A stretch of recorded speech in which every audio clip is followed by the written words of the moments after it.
Assalamualaikum warahmatullahi wabarakatuh. Kembali lagi bersama saya, Agus Sambarwari.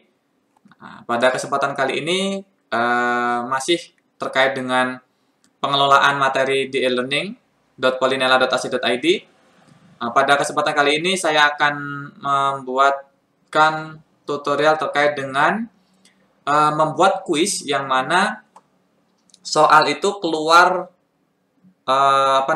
secara random. Misalkan kita punya bank soal sebanyak 10, saya pengen soal itu keluarnya setiap mahasiswa 3. Yang mana antara satu mahasiswa dengan mahasiswa lain itu akan berbeda-beda gitu ya. Jadi dari 10 soal itu akan terrandom gitu, teracak gitu, keluar ke mahasiswa. Jadi antara satu mahasiswa itu dengan mahasiswa lainnya tidak akan ada yang sama. Seperti itu. Nah, caranya jika teman-teman belum melihat cara membuat soal di bank soal, silahkan lihat video sebelumnya, yaitu video pembuatan soal esai melalui bank soal, silahkan dilihat di sana. Nah, jadi sekarang saya akan fokuskan bagaimana membuat soalnya agar tampil secara random, gitu. Oke, seperti biasa, setiap kita ingin melakukan editing konten ataupun memasukkan sebuah aktivitas, pastikan dalam mode Tune Editing On. Nah, pada mata kuliahnya, saya masih pada mata kuliah sama. Nah, untuk kali ini saya akan menambahkan kuis tersebut. Ini tutorial sebelumnya ya. Nah, di kuis tersebut di pertemuan ke-12. Sini misalkan. Oke, di pertemuan 12 ini saya akan buat kuis dan soalnya dalam bentuk random. Nah, oke, mungkin agar teman-teman tidak bingung, saya akan review kembali video sebelumnya. Jadi video sebelumnya itu saya membuat bank soal, jadi ada di sini. Kita pilihnya More. Di bagian Course Administration, khususnya di bagian Question Bank, itu bisa diklik Question. Nah, jadi sebelum membuat suatu pertanyaan atau suatu soal yang nanti ditampilkan secara random, kita harus punya bank soal. Oleh karenanya, saran saya jika belum membuat bank soal, itu bisa dipilihnya di kategori.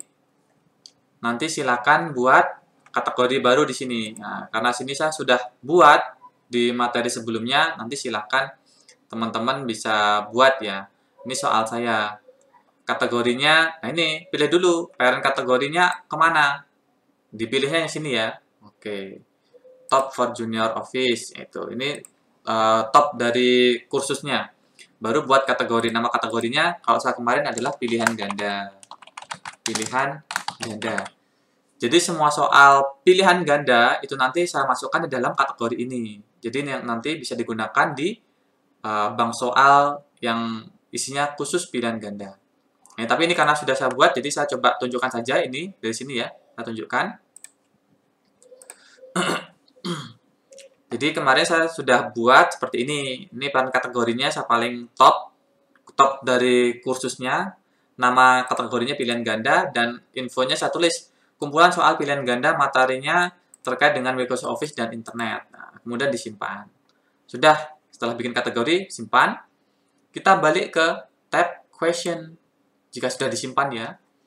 Nah, barulah nanti select kategori itu karena tadi sebelumnya kalau misalkan teman-teman belum pernah buat, itu biasanya pilihan ganda itu isinya 0 karena belum ada soal artinya. Nah, barulah nanti dipilih kategorinya pilihan ganda dan kemudian buat soalnya gitu. Soalnya dibuat. Nah, ini saya udah buat soal sebanyak 10 soal gitu. Ya, ini sama aja ya, tinggal dipilih buat soal. Oke. Nah, ini bank soal saya. Itu review sekilas. Nanti silakan dilihat aja di video-video sebelumnya bagi yang belum mengikuti. Nah, ini bank soal sudah siap, kategorinya pilihan ganda. Ini nanti yang akan saya keluarkan. Saya hanya akan mengeluarkan 3 ya, sebagai sampel contoh saja. Nanti silahkan teman-teman praktekkan sendiri bagaimana. Mungkin teman-teman pengen membuat soal sebanyak 100, tapi yang muncul ke mahasiswa itu hanya 10 saja, dan itu secara random setiap mahasiswa. Itu, silahkan dibuat saja. Oke, ini bank soal sudah siap. Saya kembali lagi ke ini ya. Saya akan buatnya di sini. Di pertemuan ke-12. Nah, di pertemuan ke-12, saya klik Add an Activity or Resource. Saya pilih quiz. Nah, dipilihnya quiz.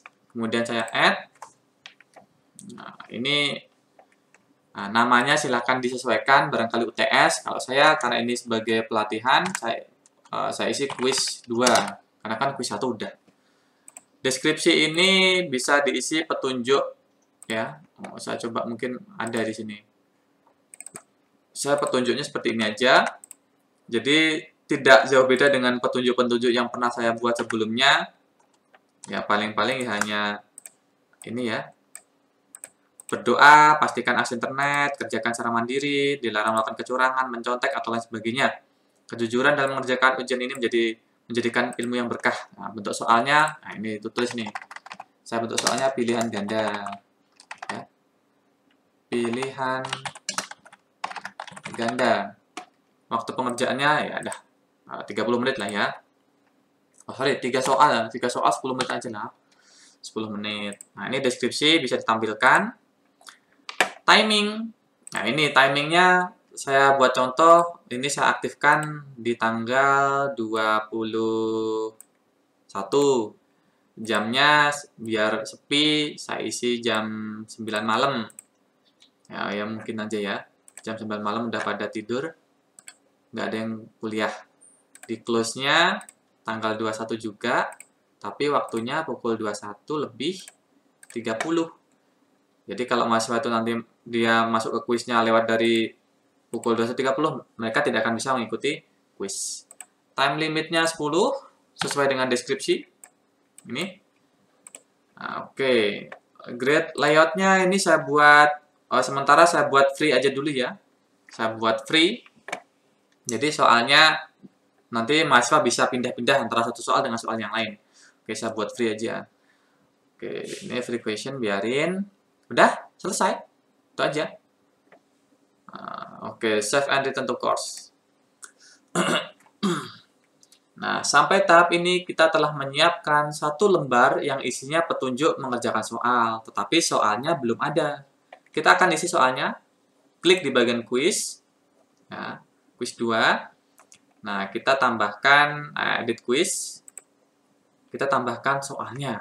Oke, ini pastikan di shuffle aja. Jadi nanti soalnya akan teracak antara nomor 1 dan sampai dengan nomor 3. Di sini saya akan mengeluarkan 3 soal saja dari bank soal saya sebanyak 10. Oke, nah ini add-nya nggak lagi a new question from question bank, tapi random question. Nah, ini. Existing kategorinya ini adalah kategori yang telah saya buat sebelumnya ya. Ini ada esai, ada pilihan ganda. Nah, ini pilihnya yang sesuai dengan kategori yang telah dibuat, yang memuat bank soal yang teman-teman buat, gitu ya. Teman-teman buat tadi. Nah, saya ini ya, pilihan ganda. Ada 10 soal ini soalnya. Kalau saya klik yang ini, nanti keluarnya yang esai dia.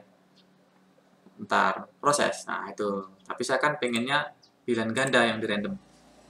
Oke. Udah. Baru ini. Type-nya udah biarin aja. Nah, ini. Jumlah pertanyaan yang ingin di random berapa? Nah, saya 3 ya. Maksudnya 3 tuh soalnya hanya keluar 3 soal gitu. 3. Oke, 3. Oke, 3. Ini kategori nggak usah lah, karena sudah dibuat ya. Hanya 3. Kemudian saya klik add random question. Nah, ding. Otomatis akan muncul seperti ini. Bukan soal ya, tapi random, pilihan ganda. Nanti ini soalnya ya udah dari 10 soal tadi akan muncul 3 dan itu dipilih secara random. Dan setiap mahasiswa itu beda-beda. Sampai tahap ini sudah selesai. Nah, saya simpan. Nah, kita akan lihat ya hasilnya. Caranya gimana? Kembali lagi di quiz, ya, quiz 2. Nah, ini ya, saya coba preview quiz now. Start item. Nah, ini. Perhatikan ya, fungsi dari proyektor soal pertama. Ini navigasinya aktif ya. Oke, next page.